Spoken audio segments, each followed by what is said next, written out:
हिंदुओं के यहाँ कोई मेला लगता है, सांस्कृतिक कार्यक्रम होता है, उसी कार्यक्रम की तरह जैसे उसके छोकरे लुच्चे लफंगे चारों तरफ से पूरे कार्यक्रम को घेर लेते हैं और खूब हुल्लड़बाजी होती है।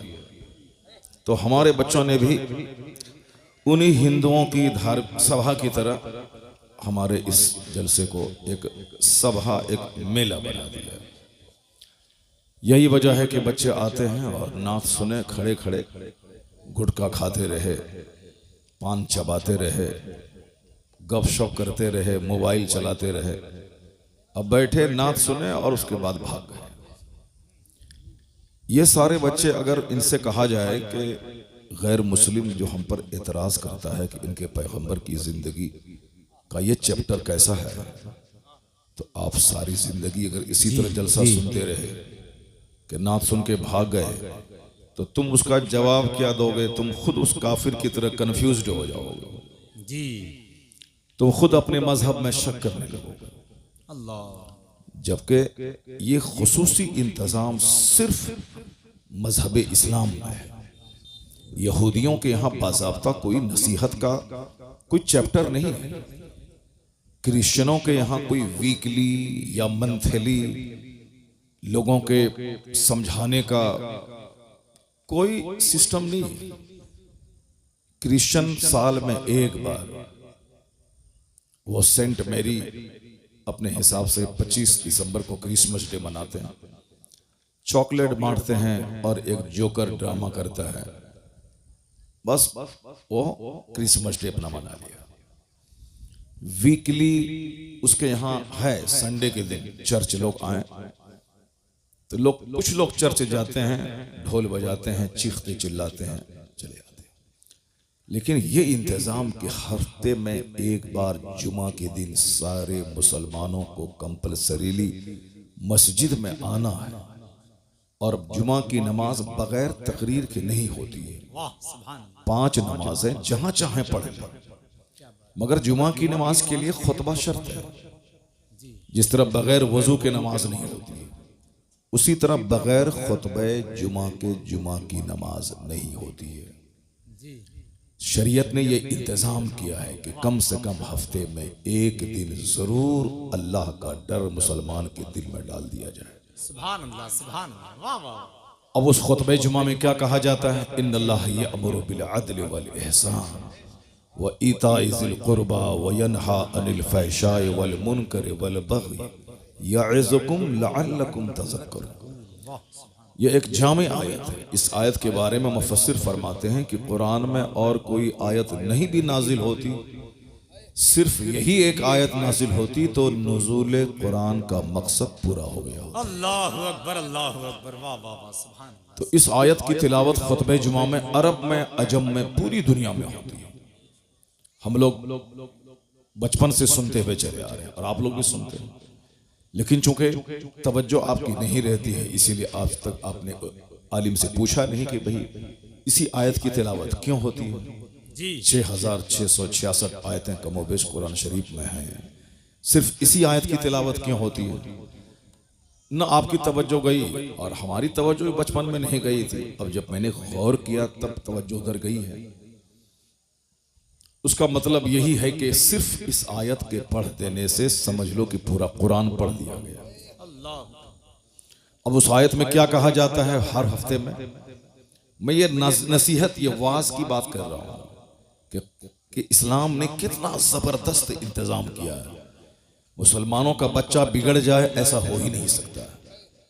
मुसलमान आजाद, सरफिरे, बेखौफ, निडर, आखिरत से बिल्कुल बेनियाज ऐसा हो ही नहीं सकता। चूंकि हमारे यहाँ है कि 7 साल के ऊपर के लोगों को नमाज पढ़ना है। मरु औलादकुम बिस्सलात वहम अबनाओ, सब ऐसे अपने बच्चों को हुक्म दो नमाज का जब उसकी उम्र 7 साल हो जाए। वद्रिबूहुम अलैहा वहम अबनाओ अश्र सिन, अगर 7-10 साल के हो जाएं नमाज ना पढ़ें तो माँ बाप को हुक्म है कि उसे मार के नमाजी बनाता। जमीन जगह मकान के बारे में कहीं नहीं आया है कि तुम बाप हो बेटे को 5 मकान दे दो। तुम बाप हो, अपने बेटे को 10 बीघा जमीन दे दो वरना क़यामत के दिन पूछ होगी। नहीं, ये कहीं नहीं आया। ये आया है कि अपने बच्चों को हुक्म दो नमाज का, अगर वो 7 साल का हो जाए और 10 साल का हो तो उसे मार के नमाजी बना दे। चूंकि मुसलमान नमाज उसी तरह अपने लिए जरूरी समझता है जैसे जिंदा रहने के लिए खाने को बंदा जरूरी समझता है। जैसे नहीं खाएं तो मर जाए, वैसे नमाज नहीं पढ़ें तो समझ लें कि वो मोमिन ही नहीं है, वो ईमान ही नहीं। चूंकि लोग समझते ही नहीं है, इसलिए से अब बगैर नमाज के भी मोमिन बने रह सकते हैं। एक धारणा बन गई कि नमाज पढ़ना एक ऑप्शनल मैटर है, पढ़ें तो ठीक है, नहीं पढ़ें तो ठीक है। यही वजह है कि लोगों के दिमाग में इस तरह की बातें आ गई हैं कि नमाज पढ़े बगैर भी मुसलमान रहा जा सकता है और जन्नत जाया जा सकता है। हालांकि ऐसा नहीं है। मुस्लिम शरीफ की हदीस में आया है, बैनल अब्दे वल कुफ्र तर्कुस सलात। एक मोमिन और एक काफिर के दरमियान जो चीज फर्क पैदा करती है वो नमाज। वाह, सुभान अल्लाह, सुभान अल्लाह। और क़यामत के दिन सबसे पहला सवाल नमाज का ही होगा। इन्ना अव्वल मा युहासबु बिहिल अब्द यौमल क़यामत अस्सलात। फर्स्ट क्वेश्चन क़यामत के दिन जो होगा वो अबाउट प्रेयर, नमाज के बारे में होगा। अगर बंदा जवाब दे दिया तो अफलहा व अंजा, ही बिकम सक्सेसफुल, वो कामयाब होगा। अगर जवाब नहीं दे पाया तो फ़क़द खाबा व खसरा व हिलाक, और तबाह हो, बर्बाद हो गया। ये हदीस पाक में आया। अब हर जुमा के दिन जो वाज की हिकमत है, वो हिकमत यही है कि चूंकि बंदा फॉरगेटफुल इसका माइंड होता है, भूलने वाला। अभी कुछ सुना, 10 मिनट के बाद भूल गया। इंसान है ही ऐसा, ये भूलना भी एक बहुत बड़ी नेमत है। अगर बंदा नहीं भूलेगा तो उसका सीना गम से फट जाएगा। अगर किसी का बाप मर गया, 2-4 दिन के बाद अगर वो बंदा बाप के गम को नहीं भूले तो मर जाएगा। किसी की बीवी मर गई, अगर उस पर सच्ची मोहब्बत उससे वो करता था, अगर उस गम को नहीं भूले तो वो बेचारा पागल हो जाएगा। एक प्रोफेसर साहब, एक ऑफिसर साहब थे, उसकी बीवी प्रोफेसर थी। मैं अक्सर कहता हूं कि किस तरह से लोग भूलते हैं और भूलना कितनी बड़ी नेमत है। जिस तरह भूलना एक डिमेरिट है, उसी तरह भूलना एक बहुत बड़ी मेरिट भी है। अगर बंदा नहीं भूले तो मर जाएगा वो। किताबों में आया है कि जब कोई अपने अजीज रिश्तेदार को बंदा दफना के कब्रिस्तान से आता है तो पहले तो रोता था, सीना पीटता था, सर के बाल नोचता था, कैसे जिएंगे माँ के बगैर, बाप के बगैर। लेकिन कब्रिस्तान से लौट के आने के बाद उसको सुकून मिल जाता है। फिर 1-2 दिन के बाद धीरे धीरे भूल जाता है कि कोई मेरा बाप था जो मर गया। क्यों ऐसा होता है? दफनाने के बाद जब बंदा लौटता है तो फरिश्ते कब्र से मिट्टी उठाकर उनके रिश्तेदारों के सरों पे फेंक देते हैं और कहते हैं कि इज़हबू, जाओ, इसको भूल जाओ और अपनी फिक्र में लग जाओ। ये जाने वाला चला गया, अब तुम अपने बारे में फिक्र करो और सोचो। तो जलसा का मतलब होता है नात सुनना और उसके बाद घर चला जाना। वो बंदा कैसे हदीस सीखेगा, कैसे कुरान सीखेगा? अभी जिस तरह भीड़ लगी थी चारों तरफ नात सुनने की, और पूरा मजमा उछल उछल के दाद दे रहा था और हाथ उठा उठा के पागल हो रहा था, जैसे लग रहा था कि ये इसराइल को यहां से उठेगा और इसराइल नाम का मुल्क दुनिया से मिटा देगा। नात सुनने वाला वो नात के मिसरे तो याद कर लेता है, लेकिन मुस्तफा की हदीस याद नहीं कर पाता। करोड़ों मुसलमानों के बच्चे हैं जिसको एक हदीस याद नहीं है मुस्तफा का। बस जज्बाती, सेंटिमेंटल, संवेदनशील बन गए। उसके बाद पता चला कि दुनिया की थोड़ी सी मोहब्बत उसके ईमान को लूट ले गई। जब तक स्ट्रॉन्ग ईमान नहीं होगा उस वक्त तक ईमान के बचाने की फिक्र नहीं होगी। नौकरी का शौक बंदे को तबाह कर देता है, लड़की का चेहरा बंदे के ईमान को लूट लेता है। लाखों मुसलमानों की बच्चियां हैं जो काफिरों के साथ भाग गई, जबकि उसे मालूम है कि सारी जिंदगी जवान नहीं रहना है। और हमेशा दुनिया में नहीं रहना। और अक्सर लड़कियां जो मोहब्बत के नाम पे गैरों के साथ भागी, 2-4 महीने या 2-4 साल के बाद उसे जिल्लत का मुंह देखना पड़ता है। या तो उसकी बॉडी के 50 टुकड़े करके उसका प्रेमी उसको फेंक देता है, यही होता है ज्यादातर। या या फिर उसका प्रेमी उसको निचोड़ करके भाग जाता है। अब ये न घर आ सकती है, क्या करेगी? या तो तवायफ के कोटे पे इस्मत फरोशी करे या दरगाहों पे बैठ करके भीख मांगे, उसके अलावा कोई रास्ता नहीं रह जाता है। लेकिन जो अपने माँ बाप की इज्जत करते हुए, अपने ईमान की कदर करते हुए अपने घर में रहती है और बाप बाप की मर्जी के मुताबिक शादी करती है, वो तो 90 साल के बुढ़ापे को भी पहुंच जाए तो अपने शौहर के नजदीक रानी बनी रहती है। वाह सुभान अल्लाह। और अगर बेटे वाली हो गई तो फिर तो बेटा उनका पांव चूमता है कि मेरी जन्नत मेरी माँ के पांव के नीचे। जो भाग गई काफिरों के साथ, जिनकी लाश के हजारों टुकड़े कर दिए गए, ये बताएं ना उसकी दुनिया रही ना आखिरत रही, दोनों जहान की रुसवाई उसके मुकद्दर में हो गई।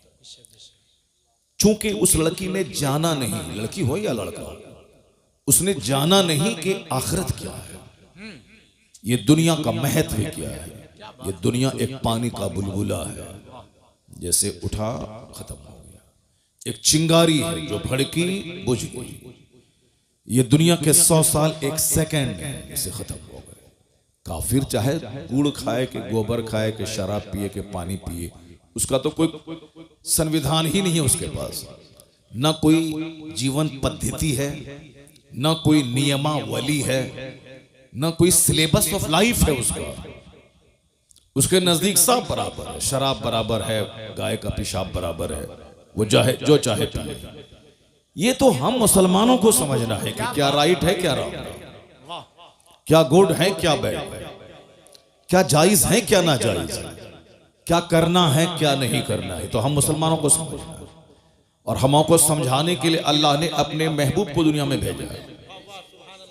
और हमको समझाने के लिए अल्लाह ने अपने महबूब पर कुरान नाजिल फरमाया कि अल्लाह के महबूब अपना वक्त ज़ाहिरी मुतय्यन पूरा करने के बाद अब वो अपनी कब्र अनवर में आराम करेंगे और सारी उम्मत पे नजर रखेंगे। और इनकी हिदायत के लिए मुस्तफ़ा की हदीस है और अल्लाह का कलाम कुरान करीम है। इन दोनों की रोशनी में मुसलमान जिंदगी गुजारते रहे। बहुत अच्छा। तो अब वो कुरान वो हदीस हमारे लिए एक जीवन पद्धति है कि हम कैसे जिए, कुरान में देख लें, हम कैसे जिंदगी के दिन गुजारे, मुस्तफ़ा की हदीस में देख लें। दूसरों के पास इस तरह की कोई नियमावली नहीं है। जो मन में आए सो करना है। मन में आया शराब पी लिया, मन में आया गाय का पेशाब पी लिया, मन में आया गोबर का इस्तेमाल कर लिया, और मन में आया सांप को काट के खा लिया। जो मन में आया, जब चाहे वो रात के 4 बजे सो जाए, दिन के 11 बजे उठ जाए, कोई टोकने वाला नहीं। ये तो हर जुमा के दिन मेरा खतीब मेंबर से कहता है कि इन्नल्लाह यअमुरु बिल अदल, अल्लाह तुम्हें हुक्म देता है अदल करने का, अल्लाह तुम्हें हुक्म देता है एहसान करने का, अल्लाह तुम्हें हुक्म देता है अपने रिश्तेदारों को देने का, रिश्तेदारों से लेने का नहीं, निचोड़ने का नहीं, अपने रिश्तेदारों से बाइक नहीं लेने का, कार नहीं लेने का, पैसा नहीं लेने का, क्या बात। बल्कि अल्लाह तुझे दे तो अपनी तरफ से जिस तरह अपनी माँ बाप को देना है उसी तरह अपनी सास को भी देने का, ससुर को भी देने का। अपनी बीवी के बाप को कंगाल बना के उस बीवी के सामने कैसे मुंह दिखाओगे जिस बीवी के बाप की जमीन बेचवा के तुमने गाड़ी खरीद ली, जिस बीवी के बाप को भीख मंगवा के तुमने स्कॉर्पियो ले लिया, कैसे उस बीवी को मुंह दिखाओगे? कैसे उसके सामने बोलोगे कि मैं तुम्हारा शौहर नामदार हूं? वो बीवी तो बोलेगी तेरे हाथ में जो वॉच है वो तो मेरे बाप ने दिया है, क्या बात। वाह, जो तुमने 3 पीस का पैंट शर्ट पहना वो मेरे बाप ने दिया है, क्या बात है। जो तुम्हारे घर में पाँव पोछने वाला है वो तो मेरे बाप ने दिया है, जो तुम्हारे घर का दरवाजे का विंडोज का डोर्स का पर्दा है वो भी मेरे बाप ने दिया है, ये गाड़ी जिस गाड़ी पे चलते वो भी मेरे बाप ने दिया है, तेरा है क्या?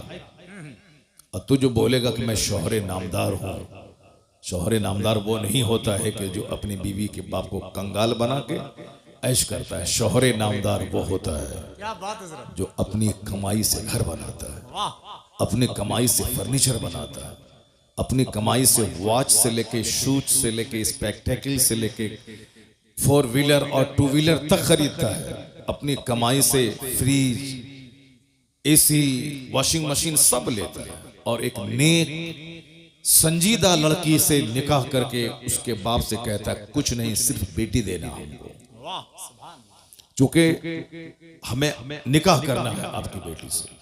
नेक लड़की को अपने घर में लाएगा और कहेगा तुम देखो ये मेरा घर है, रानी बन के तुम रहो, ये फ्रिज मेरा है, ठंडा पानी तुम पियो, ये साहब मेरे घर हैं, मैं तो बाहर मारे मारे फिरूंगा 2 रुपए कमाने के लिए, और तुम इसमें क्वीन बन के रहो मेरे घर में। क्या बात, मालूम है जो लड़की अपने शौहर के घर में इस तरह आएगी, न कभी तकरार होगी, न कभी लड़ाई होगी, न कभी तलाक होगी, बल्कि अपना दिल शौहर के पांव के नीचे बिछा देगी। वाह सुभान अल्लाह। ये जीने का एक तरीका है, रिश्तेदार को देने का, लूटने का नहीं, वरना सारी जिंदगी कंगाल रहेगा बंदा। काफिर तो फिनारे जहन्नम, हमेशा के लिए जहन्नम में जलेगा, उसका तो कोई मतलब ही नहीं।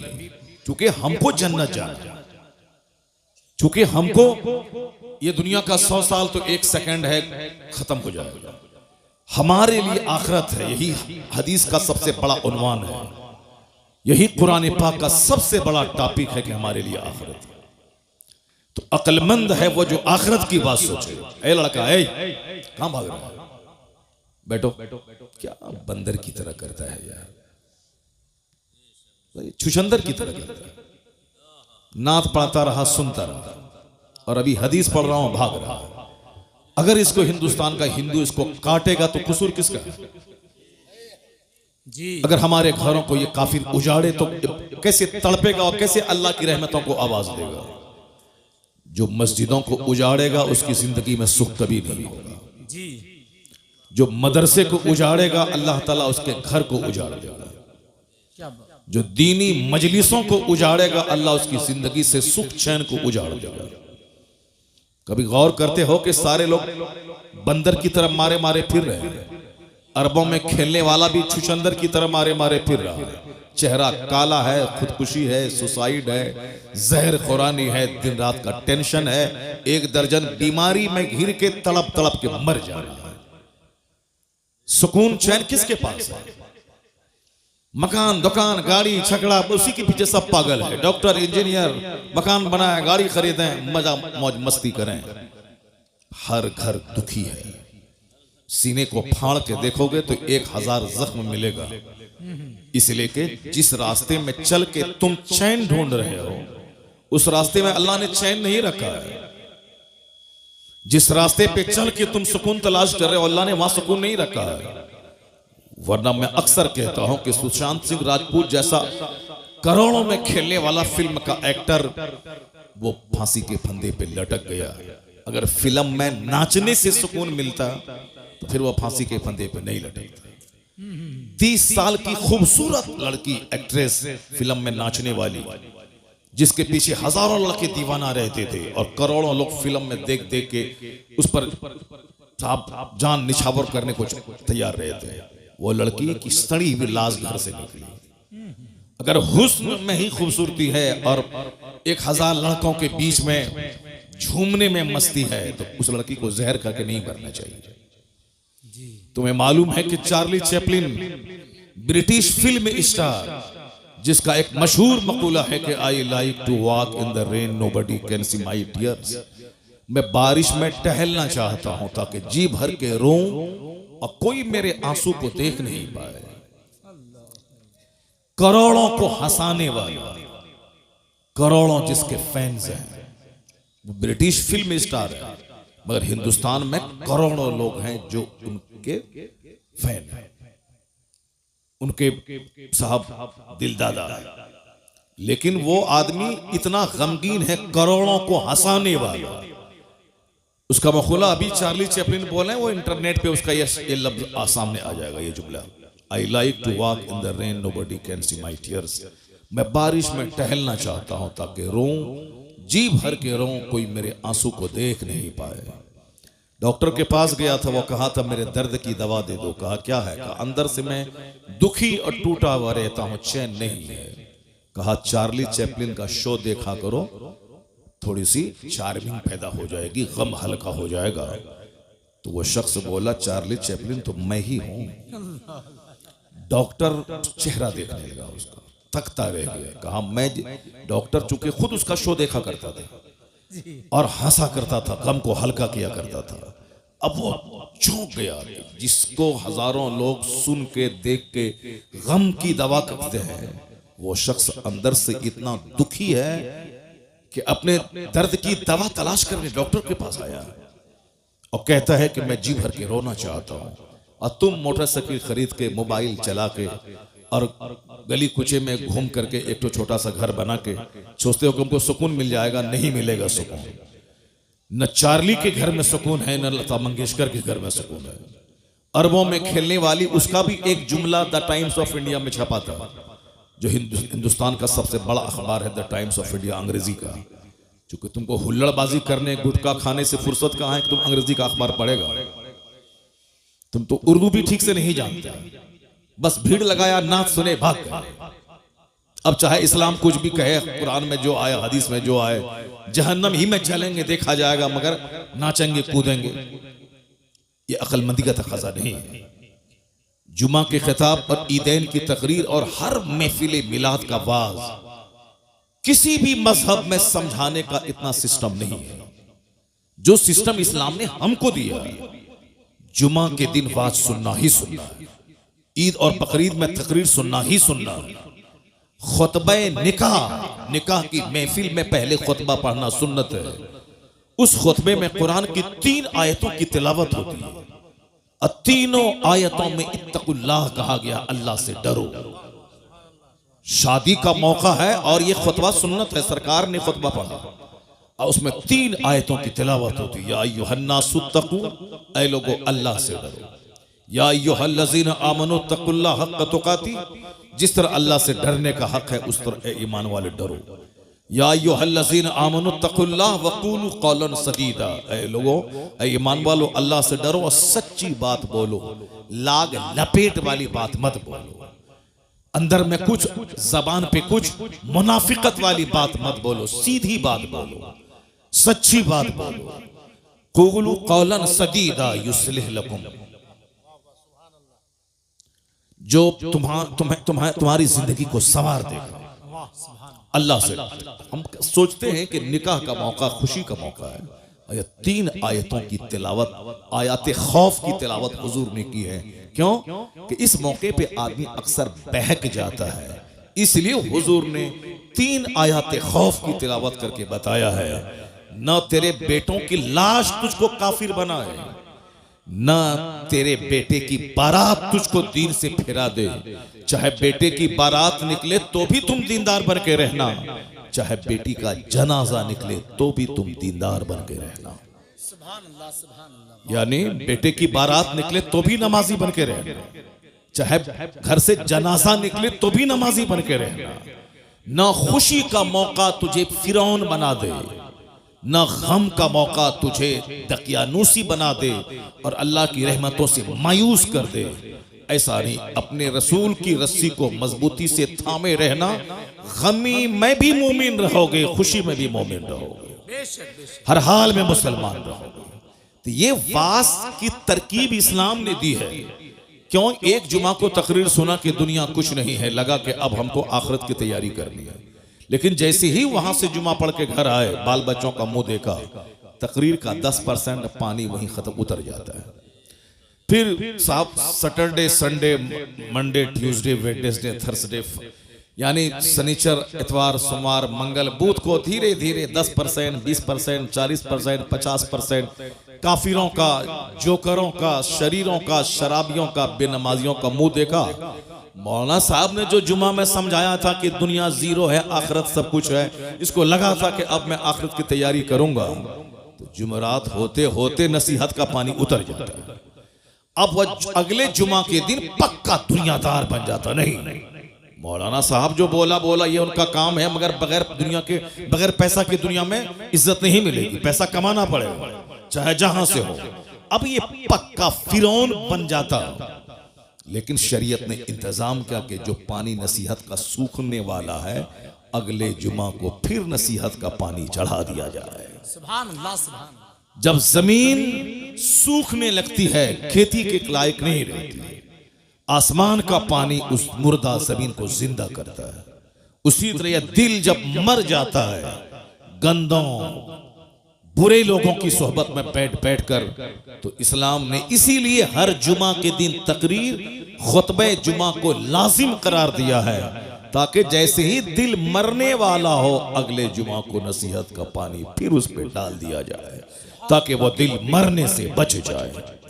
ये इतना जबरदस्त इंतजाम इस्लाम ने किया। क्या बात है हज़रत, वाह वाह। तो क्या कोई शख्स जो हर जुमा के दिन वाज सुनता है, अल्लाह के डर और आखिरत की बात, एक खुतबे में आया है, ज़ादुकुम कलीलुन कलील, तुम्हारा सफर का जो खर्च है बिल्कुल थोड़ा, तेरे पास नेकियां थोड़ी है, तेरे पास तू जिस रास्ते का मुसाफिर है वह सबीलुकुम तवीलुन तवील, तेरा रास्ता बड़ा लंबा है। मरने के बाद कब्र में कितने हजार साल तक रहना है कोई नहीं जानता। कयामत कल कायम हो जाएगी, ये अलग बात है, लेकिन जो लोग आज से 10,000 साल पहले मर गए, कयामत तो आज तक आई नहीं, वो 10,000 साल से अपनी कब्र में है, आलम बरज़ख में है, कयामत नहीं कायम हुई। इसलिए यह है कि कयामत कल कायम होगी, लेकिन कल का मतलब ये नहीं कि कल टुमारो, कल का मतलब है कल चाहे 1 करोड़ साल के बाद आए, वो कल ही कहलाता है। क्या बात है। तो कयामत 5,000 साल के बाद आएगी, तो कब्र की मंजिल हजारों साल की। मैदान महशर जब कायम होगा, जब कयामत आएगी, दुनिया का विनाश होगा, वहां का जो एक दिन होगा 50,000 साल का होगा। कोई दरख्त और किसी दीवार का साया नहीं होगा, कोई दरख्त नहीं होगा, तमाम जमीन परपट मैदान हो जाएगा, और वहां हिसाब किताब होगा। लोग अपने अमाल के हिसाब से नाक तक, गर्दन तक, सर तक पसीने में डूबे रहे। सवाने से पे आफताब, जमीन तांबे की, कोई किसी का पुरसाने हाल नहीं। न माँ अपने बच्चे को याद करेगी, न बच्चा अपनी माँ को याद करेगा। यौम यफिरुल मरउ मिन अखी व उम्मिही व अबी, कुरान में अल्लाह कहता है, डरो उस दिन से जिस दिन एक भाई भाई से भागेगा, औलाद वालदैन से भागेगी, माँ बाप औलाद से भागेंगे। इकलौता बेटा जिसके बगैर माँ जिंदा नहीं रह सकती थी, कयामत के दिन वो देखेगी कि मेरे बेटे को आग में डाला जा रहा है, मेरा बेटा एक नेकी की खातिर जहन्नमी बन रहा है, माँ एक नेकी उसको नहीं देगी, क्योंकि वो आखिरत है, दुनिया नहीं है, वो आखिरत है। आखिरत में कोई किसी का पुरसाने हाल नहीं होगा। यौम यफिरुल मरउ मिन अखी व उम्मिही व अबी व साहिबतिही व बनी लिकुल्लि इम्रिइन मिनहुम यौमइज़िन शअनु युग़नी। सारे लोग अपने अपने मामलात में इतने मशगूल होंगे कि कोई किसी का पुरसाने हाल नहीं होगा। नात सुनो और खूब जन्नत में कूद के चले जाओ। सरकार गौसे आजम 40 साल तक इशा के वजू से फजर की नमाज पढ़े थे। 40 दिन नहीं, 4 साल नहीं, 40 बरस। अब पूरी रात एक पांव पे खड़े होकर पूरा कुरान खत्म कर लेते थे। और जहां वो अल्लाह के वली थे, माँ की गोद से ही वली बन के पैदा हुए थे। उनके बारे में आया है कि जब वो मकतब जाते थे तो फरिश्ते उनके आगे आगे चलते थे, कहते थे, बच्चों रास्ता खाली कर दो, अब्दुल कादिर इस रास्ते से आने वाले हैं। बचपन से वली थे, उनको 40 साल तक इशा के वजू से फजर पढ़ने की क्या जरूरत थी। उनको 100 असातिज़ा के दरवाजे पे जाके इल्म हासिल करने की जरूरत क्या थी। उनको 91 साल तक खौफे खुदा में जीने की जरूरत क्या थी। दरख्त के पत्तों को खाकर 25 साल तक सहरा और जंगलों में रहे, क्या जरूरत थी। बस खेल तमाशा है, जन्नत मिल जाएगा। दुनिया में लड़की के पीछे पागल रहे, जन्नत मिल जाएगी। सारी जिंदगी फजर छोड़ते रहे, जन्नत मिल जाएगी। जलसा जुलूस को वीरान कर दें, उजाड़ दें, जन्नत मिल जाए। मस्जिद के दरो दीवार को उजाड़ दें, जन्नत मिल जाए। मन की गुलामी नहीं चलेगी, शरीयत की गुलामी चलेगी। अल्लाह ने अपने महबूब को भेजा है, महबूब की पैरवी मैं दोनों जहान की भलाई। जी लोग ख्वाहिशात के गुलाम हो गए, जैसे काफिर ख्वाहिशात के गुलाम है। जिसको चाहा जब तक चाहा पूजा, और जब चाहा उठा के फेंक दिया उसको, और जिसके सामने चाहा सर झुका दिया। कभी दरख्त के सामने, कभी पेड़ के सामने, कभी छुचंदर के सामने, कभी बंदर के सामने, कभी नदी के सामने, कभी नाला के सामने, कभी गाय के सामने, कभी बैल के सामने, कभी सूरज के सामने, कभी उगते सूरज, कभी डूबते सूरज, न जाने कहां जिसके सामने जहां देखा सर झुका दिया। कोई चूंकि उसका हिसाब लेना देना नहीं है, कोई उसके पास कोई गाइडेंस नहीं है, इसलिए जिसको जहां देखा, जिसमें ताकत देखी, उसी को खुदा कह दिया। अल्लाह रब्बुल इज्जत ने मुसलमानों पे एहसान किया कि मेरी पेशानी बंदर के सामने जलील नहीं हो रही, हमारी पेशानी किसी दरख्त के सामने जलील नहीं हो रही, हमारी पेशानी किसी छुछंदर के सामने जलील नहीं हो रही। हम किसी सांप, किसी हाथी, किसी गाय को खुदा नहीं कह रहे हैं, एक खुदा को माना, बेशुमार जगहों पे पेशानी जलील होने से बचते रहिए। यह इस्लाम लाने का सबसे बड़ा बेनिफिट यही है कि कहो ला इलाहा इल्लल्लाह, there is no any god but Allah. Allah मेरा माबूद है। अब जन्नत तो वहां मिलेगी, इस दुनिया में दर दर की ठोकर खाने से पेशानी बच गई। और यह दलील बनकर अल्लाह ने अपने महबूब को भेजा, दलील बनाकर। जो सूरज को पूजता है, मेरे मुस्तफा की उंगली का इशारा पाके सूरज डूबा वापस आ रहा। सूरज को तुमने ताकत दे करके खुदा कहा था ना, तो वो ताकतवर सूरज तो ताकतवर मुस्तफा के इशारे पे गुलामी कर रहा है। तुमने चांद को खुदा कहा था ना, ये चांद मुस्तफा का इशारा पाके दो टुकड़ों में बढ़ जाता है। तुमने पत्थर को खुदा कहा था, ये पत्थर मुस्तफा के पाए अक़दस को पाके अपने सीने पे नक्श उभार लेता है, पत्थर मुस्तफा पे सलाम पढ़ता है। तुमने सांप को खुदा कहा था, ये सांप मुस्तफा के गुलामों की गुलामी कर रहा है। तुमने समंदर दरिया को खुदा कहा था, वो दरिया मुस्तफा के गुलामों के लिए धूल में तब्दील हो जाता है। तो जिस दरख्त को तुमने खुदा कहा था, ये दरख्त मुस्तफा को सजदा कर रहा है। इसलिए ए सारी दुनिया के लोगों, अगर तू तलाश करता है कि मेरा खुदा कौन है, आ जाओ मेरे महबूब के पास। जिन जिन चीजों की तू परस्तिश करता है, जिसको खुदा कहता है, वो सारी चीजें मुस्तफा के इशारे पे गर्दिश कर रही है। अब जब दुनिया मुस्तफा के पास पहुंचेगी, तो अब वहां उसको ज्यादा देर नहीं लगेगी खुदा की मार्फत हासिल करने में। क्योंकि जो सबसे ज्यादा ताकतवर है, जिनको दरख्त सजदा करे, जिनका कलमा पत्थर पढ़े, जिनके इशारे पे सूरज और चांद गर्दिश करें, ये अपनी पेशानी जमीन पर टेके हुआ है और कहता है सुबहान रब्बियल आला। मतलब इतना ताकतवर मुस्तफा, जिसको खुदा कह दे वही खुदा है, जिसको सजदा करे वही मस्जूद है। तो अब दुनिया को समझने में देर नहीं लगी कि मोहम्मद अरबी खुदा का पता बताने आया है। इसलिए अल्लाह ने कहा कद जाकुम बुरहानुम मिर रब्बिकुम, तुम्हारे रब की तरफ से दलील बन के मुस्तफा आ गए। मुस्तफा को देखो, खुदा समझ में आएगा। इन्हें देख ले, दुनिया की सच्चाई समझ में आ जाएगी, आखिरत की सच्चाई समझ में आ जाएगी। बहुत अच्छा हज़रत। मुस्तफा दोनों जहान की वास्तविकता को बताने आए हैं। अब जाहिर सी बात है, जो हुजूर को पढ़ेगा वो जानेगा, जो सरकार दो जहां की बायोग्राफी का मुताला करेगा वो जानेगा, और जो तमाशा देखेगा जाएगा तो सारी जिंदगी कलमा भी ठीक से नहीं पढ़ पाएगा। अत्तहियात तो सारे लोग पढ़ते हैं, लेकिन अत्तहियात करोड़ों में कोई कोई पढ़ता है। सुबहान रब्बियल आला तो मर्द औरतें करोड़ों की तादाद में लोग पढ़ते हैं, लेकिन सुबहान रब्बियल आला एक लाखों में कोई कोई पढ़ता है। क्या बात है। सजदा, अभी भी मैंने मस्जिद में आज देखा एक आदमी को सजदा करते हुए, बस ऐसे ही जैसे चोंच मार रहा है। जब सजदा में सारे पार्ट्स का सजदे की हालत में ठहरना जरूरी है, फिर वो बैठ जाए तो सारे पार्ट्स अपनी जगह पे सेट हो जाए, फिर उसके बाद दूसरा सजदा करे। लेकिन वो ऐसे घुसता, ऐसे करता, चोंच मारता है। वो अपने मन में तो मैं नमाज पढ़ रहा हूं, जाहिर सी बात है, और नात सुन के भाग जाएगा। वो कैसे जाने कि हदीस में क्या आया। वो कैसे जाने कि कुरान में क्या आया है? जो नात पढ़ता है वो हदीस नहीं पढ़ता है, वो भी तो सारी जिंदगी नात ही पढ़ेगा, वो भी नहीं जान पाएगा कि इस्लाम क्या है, सुन्नियत क्या है। इसलिए मैं अक्सर कहता हूं कि नात पढ़ना जरूरी नहीं है, नमाज पढ़ना जरूरी है, दीन सीखना जरूरी है। जो जरूरी है उसको करते नहीं है। 2 टका कमाने के लिए साहब लोगों को बेवकूफ बना रहे हैं। 2 टका कमाने के लिए साहब अपने खरबों की जन्नत को दांव पे लगाए हुए हैं 2 टका कमाने के लिए। जैसे तुम इंजीनियर बनते हो 2 टका कमाने के लिए, तुम डॉक्टर बनते हो 2 टका कमाने के लिए।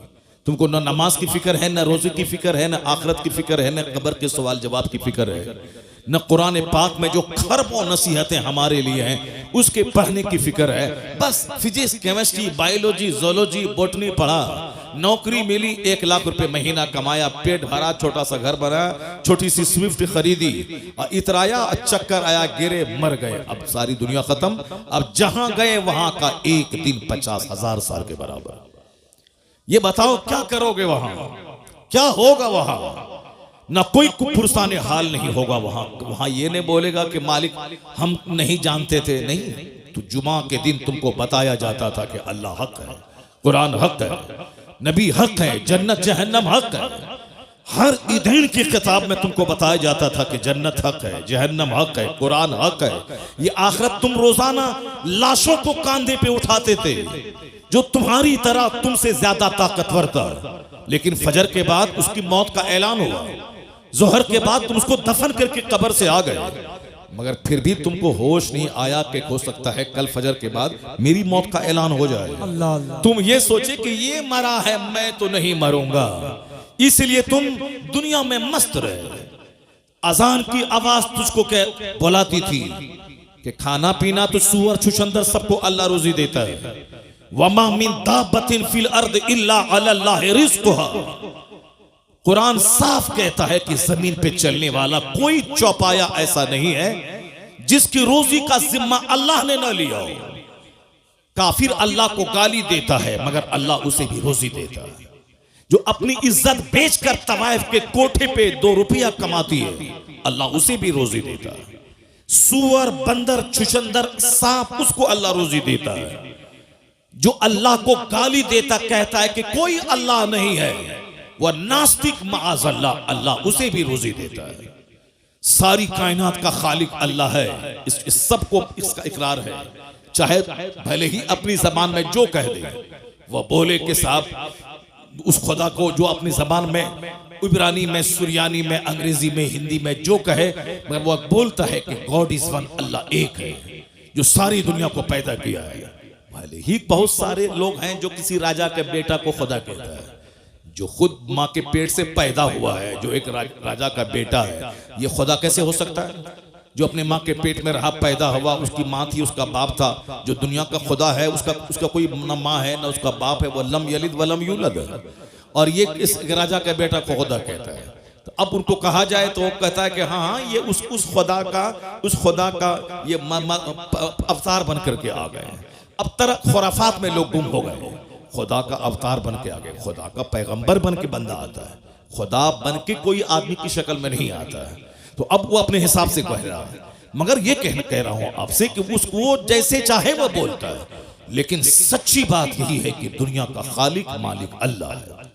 वही सबको पैदा किया है, वही सबको मौत देता है, वही सबके लिए जन्नत और जहन्नम वहां बनाया है कि जो यहाँ ईमान लाया अच्छा काम करें उसके लिए जन्नत है, जो यहाँ ईमान नहीं लाए बुरा काम करें उसके लिए आग है। और इस दुनिया में रोजी सबको मिलेगी, कोई भूखा नहीं मरेगा। वमा मिन दाब्बतिन फिल अर्द इल्ला अल्लाह रिज़्क़ुहा। जमीन पर चलने वाला कोई चौपाया ऐसा नहीं है जिसको अल्लाह रोजी नहीं देता। इन्नल्लाह हुवर रज़्ज़ाक़ु ज़ुल क़ुव्वतिल मतीन। अल्लाह जबरदस्त रोजी देने वाला है, इसलिए अल्लाह मोमिन को भी रोजी देता है, काफिर को भी देता है, नेक को भी देता है, बद को भी देता है, नमाजी को भी देता है, बेनमाजी को भी देता है। इसी पॉइंट को अगर आप गौर से सुन लें तो मकसद जिंदगी का फलसफा मसला हल हो जाएगा।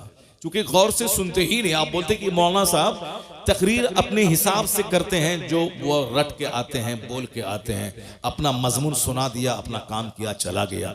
जैसे कोई आया, नात पढ़ा, जो गाया अपना पढ़ा अपना काम किया चला गया, वैसे ही मौलाना साहब अपना गा रहे हैं, अपना बजा रहे हैं और गा बजा के चले जाएंगे। ऐसा नहीं है, ऐसा नहीं है। आलिम दीन कुरान सुनाते हैं, हदीस सुनाते हैं। ये वो काम है जो अंबिया और मुरसलीन के गुलाम बनकर उलमा कराम कर रहे हैं। यही पैगाम अंबिया कराम पहुंचाते थे कि तुम अपना मकसद हयात पहचानो, तुम जानो कि तुम क्यों पैदा हुए, और उलमा अंबिया के वारिस बनकर तुम तक सच्चाई पहुंचाते हैं कि दुनिया की वास्तविकता क्या है, हकीकत क्या है, हम क्यों पैदा होते हैं, क्यों मर जाते हैं। ये सच्चाई यही है कि रोजी सबको मिलेगी। जो रोजी सबके लिए है उसके लिए मेहनत देखिए कितनी है। 30 साल पढ़ना, 30 साल नौकरी करना, यह है उस वो रोजी जो रोजी बंदर छुछंदर सबको मिलती है।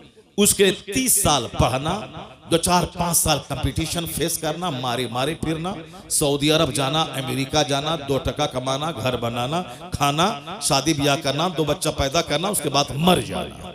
ये रोजी जो सबके लिए, उसके लिए इतनी मेहनत है। मगर जन्नत सबके लिए नहीं है। जन्नत करोड़ों में किसी किसी के लिए है। अल्लाह ने रोजी का सबके लिए वादा किया है, सबको रोजी मिलेगी। अल्लाह को गाली दो तो भी रोजी मिलेगी, नमाज नहीं पढ़ो तो भी रोजी मिलेगी, जिना करो, शराब पियो, जुआ खेलो, सबको रोजी मिलेगी। मगर जन्नत सबको नहीं मिलेगी। जन्नत करोड़ों में किसी किसी को मिलेगी। और जन्नत मिलेगी किसको? इल्लल लज़ीना आमनू व अमिलुस सालिहात, जो ईमान लाया, अच्छा काम किया। यहां इज्जत की रोजी मिलेगी, मरने के बाद मुस्तफा की जन्नत मिलेगी। सुभान अल्लाह, सुभान अल्लाह, सुभान इल्लल लज़ीना आमनू व अमिलुस सालिहात, जो ईमान लाया, अच्छा काम किया। तो हमें 24 घंटे में जो रोजी के लिए 12 घंटे में मारे मारे फिरता हूँ, जो रोजी सबके लिए है, ये 12 घंटे जन्नत के लिए फिरना चाहिए। हकीकत में जहां खरबों साल रहना, जहां महासंखों साल रहना, उसके लिए 12 घंटे अंडा खाता। ये अरबपति को खूब ज्यादा मोटा रहना चाहिए, और वह बेचारा फालिज ज़्यादा भिखारी जिसका कमाता नहीं है, उसको कम रोजी मिलती है, उसका बदन सूख जाना चाहिए। लेकिन यहाँ उल्टा मामला है, जो कमाता नहीं है वह चर्बी फूट रही है उसके बदन से, और जो 1000 एकड़ का जमीन का मालिक है या सूख के कांटा हो रहा है। पता चला रोजी कमाई की बुनियाद पर नहीं मिलेगी। अल्लाह ने जिस जानदार को पैदा किया है, सबको रोजी देने का अल्लाह ने वादा किया है। बंदर, चुचंदर, सुअर, हाथी, गाय, भैंस, बैल, सबको, सुअर जैसा खतरनाक जानवर जो बिल्कुल नजीसे ऐन है, वो अंग अंग उसका नापाक है, लेकिन वह सुअर भी खाता है। कुत्ता, जिसको कुत्ता कह करके लोग उद्धृत करते हैं, ये कुत्ता है, वो कुत्ता को भी रोजी मिलती है। मछली, जो व्हील मछली, जो रोजाना की खुराक उसकी मनों में है, वो समंदर में छोटी छोटी मछलियां अल्लाह ने इतनी पैदा कर दी ताकि बड़ी मछली छोटी मछली को खा के जिंदा रहे, जिंदा रहे। सांप नाबीना, जो दरख्त की सबसे ऊंची टहनी में लिपटा हुआ रहता है, अल्लाह परिंदों के जरिए उसके मुंह में रोजी डाल देता है। रोजी सबके लिए, जन्नत सबके लिए नहीं है। तो अक्लमंद है वो जो रोजी के लिए कम मेहनत करे, जन्नत के लिए ज्यादा मेहनत करे। और बेवकूफ है वो जो जन्नत की फिक्र ही ना करे और दुनिया की रोजी के लिए मारा मारा फिरता रहे। और ये मेरी बोली नहीं है, ये बोली मुस्तफा की है। आका फरमाते हैं हदीस में, अल कैयसु मन दाना नफ्स वो अमील लिमा बादल मौत वल आजिजु मन अतबा नफ्सहु हवाहा सुम व तमन्ना अल्लाह। मुस्तफा कहते हैं दवाई सीजवन, अक्लमंद है वो जो अपने नफ्स को दबाता रहे, नफ्स को कुचलता रहे और मरने के बाद की तैयारी करता रहे। वो अमीला लिमा बादल मौत, मरने के बाद जो एक अपार दुनिया है, जो एंडलेस दुनिया है, जिस वक्त आज का कोई खात्मा ही नहीं है, उस दुनिया की तैयारी करता रहे। इस दुनिया में ऐसे रहे जैसे कोई मुसाफिर रहता है, दुनिया में ऐसे रहे जैसे कोई एक मुसाफिर रहता है, अजनबी रहता है। Live in this world as if you are a stranger और ए ट्रेवलर, कुन फिद दुनिया कअन्नका गरीबुन और आबिरु सबील। दुनिया में ऐसे रहो जैसे एक मुसाफिर रहता है, मुसाफिर रहता है। और हुजूर फरमाते हैं वल आजिज़ु मन अतबा नफ्सहु हवाहा व तमन्ना अल्लाह हमारे और आपके जैसे 90% आदमी जैसे जीते हैं उसी के बारे में हुजूर ने इस हदीस में कहा है। सरकार क्या फरमाते हैं, वल आजिज़, बेवकूफ है वो, अहमक है वो कौन, मन अतबा नफ्सहु हवाहा, जो ख्वाहिशाते नफ्स की पैरवी करे, जो अपने नफ्स की ख्वाहिशात, ये खाओ ठीक है, ये चाउमीन खाओ, बर्गर खाओ, ताड़ी पियो, शराब पियो, बराबर मोबाइल चलाओ, ये खाओ वो खाओ, जो खाओ सब खाओ, नमाज साहब शराब पियो, सूद खाओ, जुआ खेलो, मस्ती करो, अपनी खूबसूरत बीवी को छोड़कर किसी साहब दलित की किसी काली कलोटी साहब डाइन औरत के पीछे पागल हो जाओ, अपनी खूबसूरत बीवी को छोड़ करके ज़िना के लिए सब साहब मुसहरों और गरीबों के मोहल्ले में जाके उनकी बहू बेटी को सूंघते रहो। बड़े बड़े अरबपति खूबसूरत बीवी को छोड़ के मजदूरी करने वाली, खेत में जो नापाक रहने वाली, काली कलोटी गंदा रहने वाली उस औरतों के पीछे पागल रहता है और घर में अपनी खूबसूरत हूर जैसी बीवी से लड़ाई करता है, उसको गाली देता है, मारता है, उसको बाप के घर भेज देता है, और हमेशा नापाक रहने वाली फोंडी और साहब जिद्दी और काली कलोटी भूतनी चोड़ेल के पीछे पागल रहता है। बेशुमार लोगों की कहानियां समाज के अंदर मौजूद हैं। क्या क्या कहा, ये नफ्स की पैरवी करे, वह तमन्ना अल्लाह, और उम्मीद लगा के बैठे कि अल्लाह जन्नत दे देगा, वह तमन्ना अल्लाह, और उम्मीद लगा के बैठे कि अल्लाह जन्नत दे देगा। ये हदीस पाक अगर दिल से पढ़ोगे तो सीना फट जाएगा, अगर दिल से पढ़ोगे तो सीना फट जाएगा। ए लड़का, एक तमाचा मारेंगे, चेहरा लाल कर देंगे, बदतमीज कहेगा। बाप तो नाच सुन के भाग गया, तुम क्यों बैठा हुआ है, भागो घर में। जिसको तकरीर सुनना था तो वह भाग गया नाच सुनने के बाद, नाच सुनने के लिए आया था, कव्वाली सुनने के लिए आया था, भाग गया। अब हदीस कौन सुनेगा, ये बंदर जो हंस रहा, बताइए, ये सामने हंस रहा, ये हंसने वाला बच्चा बैठा हुआ, अब बाप इसका नाच सुन के भाग गया।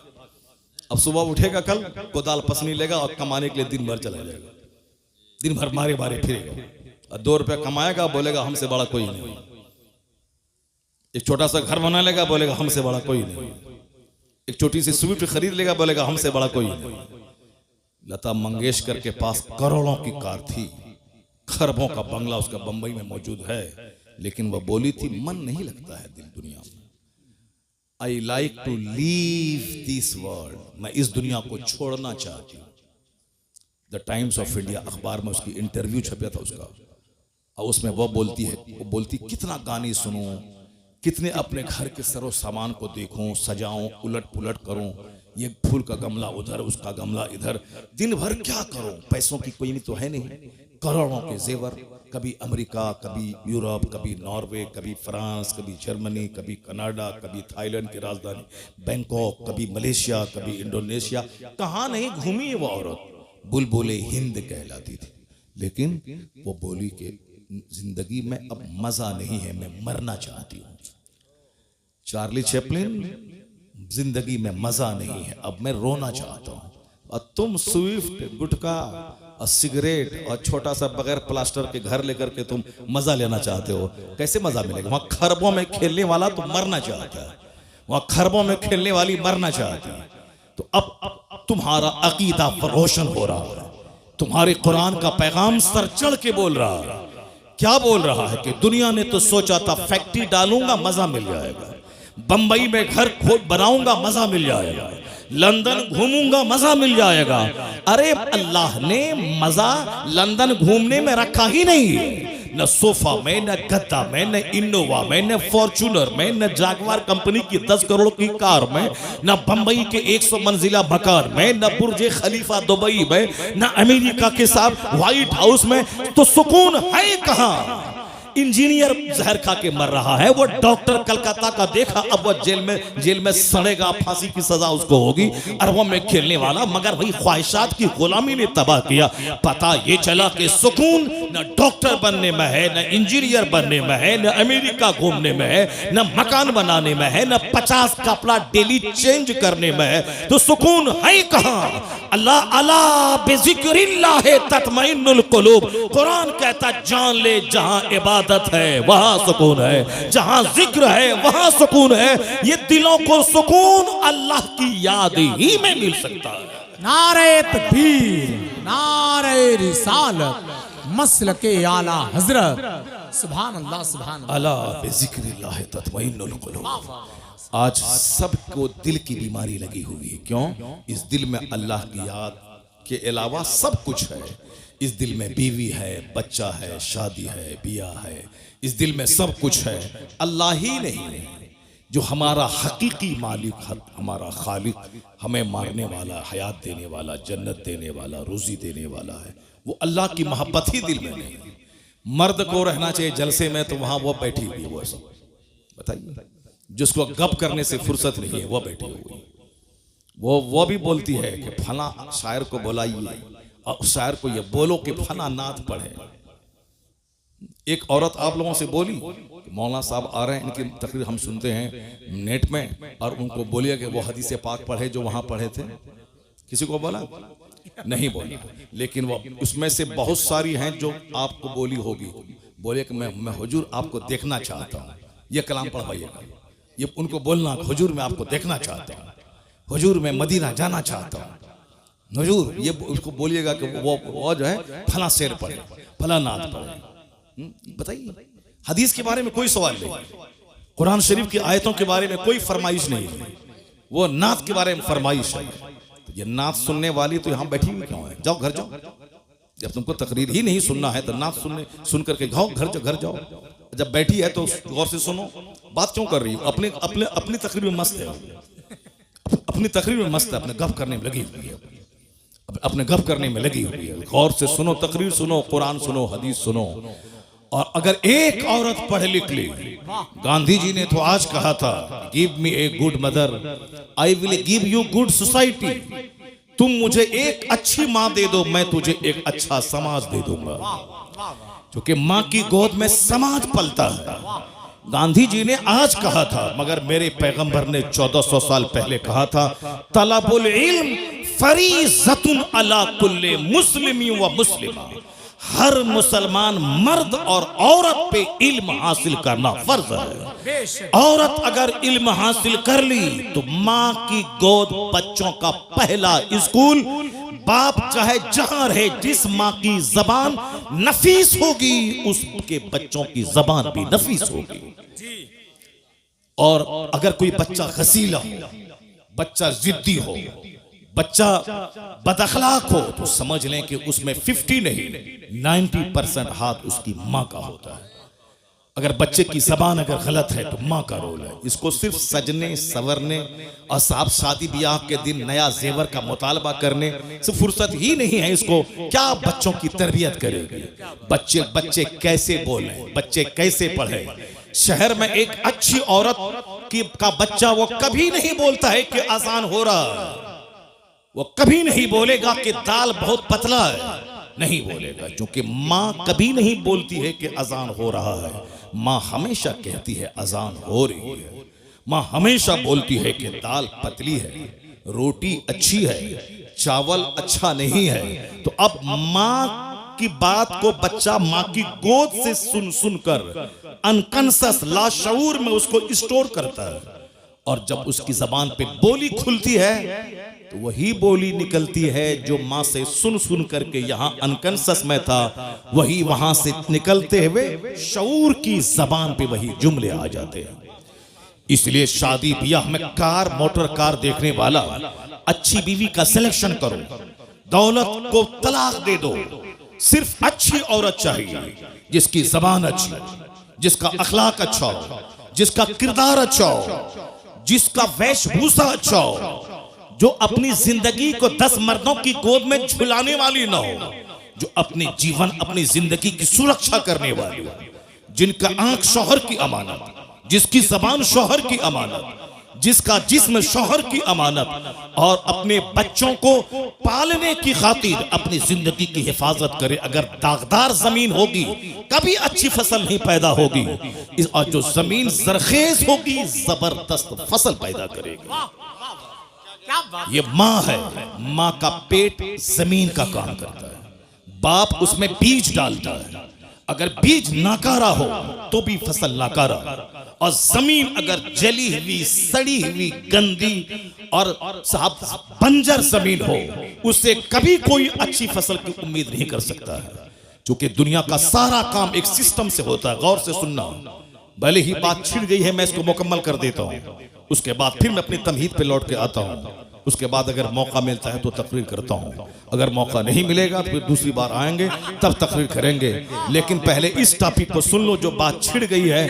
मेरी माँ बहन भी गौर से सुन ले, गौर से सुने मेरी बात, और इसको हवाई बात समझ करके ना, बल्कि दिल में जगह दे रहे, उसको अपनी जिंदगी में उतारने की कोशिश करे, और समझ लें कि तकरीर नाचने का नाम नहीं है, तकरीर हाथ नचाने का नाम नहीं है, तकरीर कुर्सी तोड़ने का नाम नहीं है। तकरीर है कुरान हदीस का मीठा पैगाम दिल में उतार देने का, सुभान अल्लाह। जो आदमी की सोच बदल दे, जो आदमी की आंखों को इस काबिल बना दे कि आंख किसी लड़की की मोहब्बत में ना रोए, खालिके कायनात की मोहब्बत में रोने वाली बन जाए। ये आंख दुनिया की मोहब्बत में ना रोए, मुस्तफा की मोहब्बत में रोने वाली बन जाए। ये जबान गाने के लिए ना हो, बल्कि जबान अल्लाह रसूल के जिक्र के लिए वक्फ हो जाए। तकरीर वो है जो हमारे दिल की दुनिया बदल दे, जो हमारी सोच बदल दे, जो हमारे जीने, हमारी जिंदगी में यू टर्न ले आए। जा रहा था पूरब की तरफ, सोचता था काबा पहुंच जाऊंगा, लेकिन पूरब जाने वाला कहीं काबा पहुंचता है। तू बकाबा न रसी ए एराबी की रह के मी रबी बतुर्किस्तान अस, ए एराबी तू काबा तक नहीं पहुंच पाएगा, क्योंकि जो रास्ता तुमने चुना है ये रास्ता काबा का नहीं, ये रास्ता तुर्किस्तान का है। हम लोग जिस हाल में जी रहे हैं, ये रास्ता खुदा की रहमतों को अपनी तरफ मुतवज्जह करने का रास्ता नहीं है, ये रास्ता है अल्लाह के अजाब को दावत देने का, ये रास्ता है मुस्तफा की नाराजगी के मोल लेने का, ये रास्ता है औलिया और सालिहीन की रूहों के रूठ जाने का, ये रास्ता है अपने घर को तबाह बर्बाद करने का, ये रास्ता है आने वाली नस्लों को मिलिया मेट करने का रास्ता है। रास्ता वही है बमुस्तफा बरसा खेशरा के दीन हमा उस घर बबू न रसीदी तमाम बुलहब। डॉक्टर इकबाल ने कहा था, अपने आप को नबी के कदमों में डाल दे, वही सारा दीन है, जो वहां तक नहीं पहुंच पाया उसमें और अबू लहब में कोई फर्क नहीं है। बमुस्तफा बरसा खेशरा, अपने आप को नबी के कदमों में डाल दे, नबी तक पहुंचा दे, और अपनी जिंदगी का मकसद मुस्तफा की गुलामी बना ले। जब तू मुस्तफा का सच्चा गुलाम बनेगा, जन्नत वहां मिलेगी, दुनिया का अल्लाह तुझे इमाम और बादशाह बना देगा। की मोहम्मद से वफा तूने तो हम तेरे हैं, ये जहां चीज है क्या लहो कलम तेरे। जिसको तकरीर सुननी थी वो चला गया, और जिसको हंसना है वो बैठा हुआ है, और ये बैठी हुई है गप करने के लिए बैठी हुई है। चुपचाप खामोशी पे जबान का ताला, जबान पे खामोशी का ताला लगा ले, और मेरी बात गौर से सुन ले। और तुम अच्छी बनेगी, तेरे शौहर भी नेक बन जाएगा, और तुम अच्छी बनी, तेरा बच्चा तो वली और कुतुब पैदा हो जाएगा। तुम घबराती है कि मेरा बेटा मुझको मारता है, मेरा बेटा मुझको मारता है, तेरा बेटा तुझे मारेगा नहीं, तेरा बेटा तेरे पाँव को धो के पिएगा।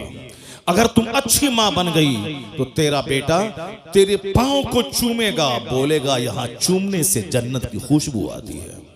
अगर तुम बच्चों को बता दे कि मुस्तफ़ा क्या है, मुस्तफ़ा की तालीमात क्या है, और ऐसा नहीं होता कि पीर साहब आए हैं तेल से फुकवा दो, जरा पानी फुकवा दो पीर साहब से, हमारा बेटा अच्छा हो जाएगा। पानी से फूकने से बेटा अच्छा होता है, तेल फूकने से बेटा अच्छा होता है। ऐसा पीर साहब आ गए और साहब एक तावीज दे दिया तो बेटा अच्छा हो जाएगा।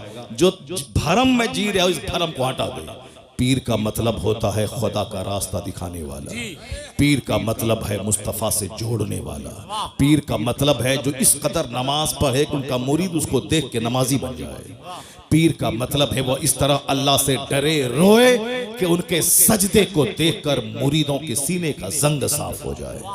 इसके अलावा कोई दूसरा रास्ता नहीं। अगर पीर गुटखा खोर और 100 सिगरेट डेली पिएगा, मुरीद 200 सिगरेट डेली पिएगा। तुम्हारा पीर बोलता है कि तुम बोलते हो मेरे पीर को गुटखा बहुत पसंद है, सिगरेट पसंद है। तुम्हारे पीर को सिगरेट पसंद है, मेरे पीर को बरेली में किताब पसंद है। सुभान अल्लाह। 75 साल की उम्र में भी किताब का मुताला नहीं छोड़ा। उनको लोग तोहफे में किताब देते थे और तुम अपने पीर साहब को तोहफे में सिगरेट देते हो। जो जाहिर सी बात है तुम्हारा कसूर नहीं है, कसूर पीर साहब का है। तुमको जब मालूम है कि मेरे पीर की जो पसंद है वो गिफ्ट देना चाहिए, तो पीर की पसंद है पुड़िया, पीर की पसंद है शुद्ध पलस, पीर की पसंद है पान परा, पीर की पसंद है क्या रजनीगंधा, पीर की पसंद है। तो अब मुरीद वो पसंद वाली चीज लाके देता है। और जब मुरीद देखेगा पीर को पसंद है सजदा, पीर को पसंद है तस्बीह, पीर को पसंद है मुसल्ला, पीर को पसंद है किताब, पीर को पसंद है कुरान की तिलावत, तो वो रजनीगंधा नहीं देगा। मुरीद तस्बीह, मुसल्ला, कुरान पाक, मुसहफ लेके पीर को तोहफा पेश करेगा। तो मेरा मुर्शिद खुश हो जाएगा कुरान पाक की तिलावत से। मेरा मुर्शिद एक बरेली में था, बुढ़ापे में भी किताबों का मुताला नहीं छोड़ता। सुभान अल्लाह। जब भी देखा किताब पढ़ता देखा, जब भी देखा वाज़ो नसीहत करता देखा, जब भी देखा अम्र बिल मारूफ करता देखा। अमेरिका में रहे वही दीन की फिक्र, बरेली में रहे वही दीन की फिक्र, बस मुरीदों के बीच रहे वही दीन की फिक्र, तन्हाई में रहे तो जबान पे जिक्र और दुरूद जारी है। वह कौन था? 10 करोड़ मुरीदों का मुर्शिदे बरहक, अपने वक्त का कुतुब अब्दाल, अख्तर रज़ा खां अज़हरी ताजु शरीयत। वाह वाह वाह। जब भी देखा मुताला करता देखा, जब भी देखा फतवे का जवाब देता देखा, जब भी देखा मुफ्तियों की झुरमुट में देखा। एक पीर साहब है उस इलाके में, गोंडों की झुरमुट में रहता है, गोंडों की झुरमुट में रहता है। ये लुच्चा, ये लफंगा, ये बरोकर, ये दलाल, ये साहब लठेत, ये मारधाड़ करने वाला, ये चोर, ये ममाली, ये बदमाश, ये साहब बदमाशी का रैकेट चलाने वाला।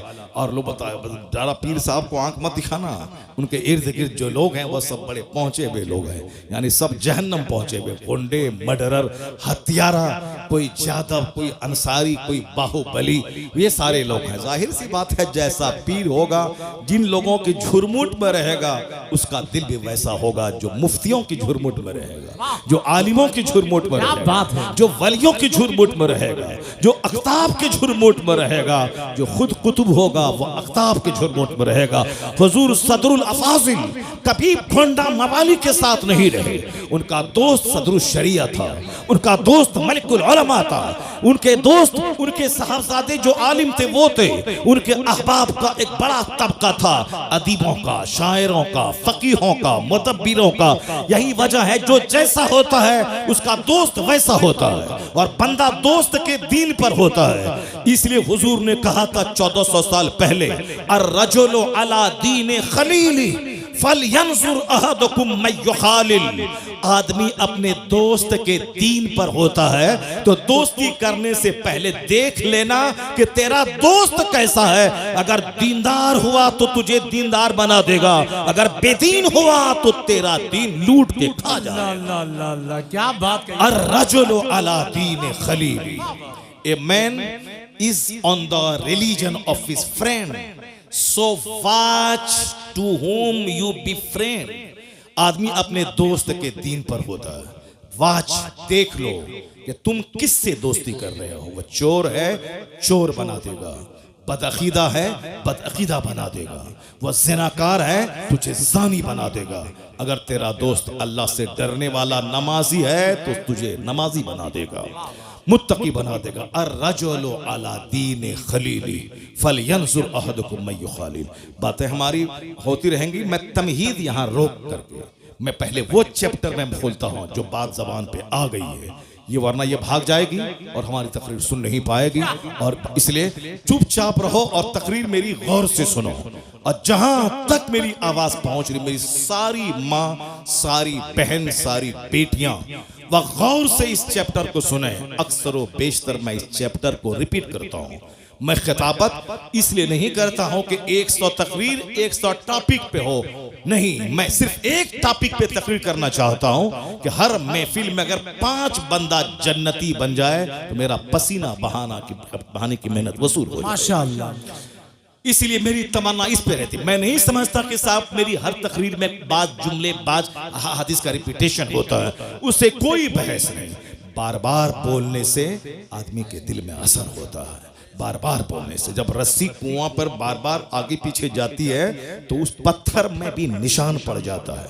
इसीलिए मैं बार बार बोलता हूं, जो लोग मुझसे मोहब्बत करते हैं और बार बार मेरी तकरीर सुनेंगे, जरूर शराब की भट्टी से निकलकर मस्जिद की तरफ रुक करके चले जाएंगे, जरूर जाएंगे। बार बार सुने। अपनी कलाकारी दिखाने के लिए खिताब नहीं होता है, बल्कि मुस्तफ़ा के दीन को सिखाने के लिए खिताब होता है, लोगों को मुस्तफ़ा तक पहुंचाने के लिए खिताब होता है। मेरी माँ, बहन, बेटियां गौर से सुन लेना।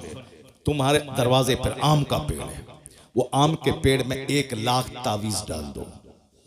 बरेली से, मसूली से, बेलग्राम से, केचौछा से, दिल्ली से, सदरुल अफाजिल की खानका से, आप पीलीभीत शरीफ से, जहां जहां की खानका है, सब हर जगह से तावीज लिया हो, डाल दो। और ये सोचो कि इस आम के पेड़ से सेब निकल जाए। नहीं होगा ऐसा। 1 लाख तावीज डाल दोगे, आम का पेड़ सेब नहीं देगा। पता चला कि तावीज से सारा काम नहीं निकलता है। तावीज से काम क्या होता है, सुनो मुझसे। आम का पेड़ है, आम के पेड़ को मैंने बच्चों से बचाया, जानवर से बचाया, वक्त वक्त पे पानी दिया, खाद दिया। अब वो बड़ा मैच्योर हो गया, अब बकरी का खतरा नहीं रहा, अब वो आम फल देने वाला बन गया। तो अब आम का फल खट्टा ना हो जाए, तुर्श ना हो जाए, सड़ा हुआ ना पैदा हो। हजरत से एक तावीज लिया, डाल दिया कि सेब नहीं, आम ही फले मगर मीठा फल जाए। आम ही फले मगर मीठा आम फल जाए। चूंकि ये नेचर के मुताबिक है कि दरख्त लगाया है आम का और उसमें सारी मैंने मेहनतें की हैं, बस तावीज का थोड़ा सा असर हो जाए कि अच्छा आम उससे पैदा हो जाए। ये है तावीज का असर। ऐसा नहीं है कि आम के पेड़ से लीची निकल जाए, तावीज से आम के पेड़ से सेब निकल जाए, नहीं होता है। जैसा दरख्त वैसा फल, जैसी जमीन वैसी फसल, और जैसी माँ वैसी औलाद, जैसा बाप जैसा बीज वैसा बच्चा। इसलिए माँ बाप के औलाद अगर नाफरमान हो गई तो वह समझ लें कि 100% हमारा कसूर है। अगर माँ बाप को सताने वाले बच्चे पैदा हो गए तो वह दूसरों के सर पे मत बढ़े कि तुम्हारी वजह से ऐसा हो गया।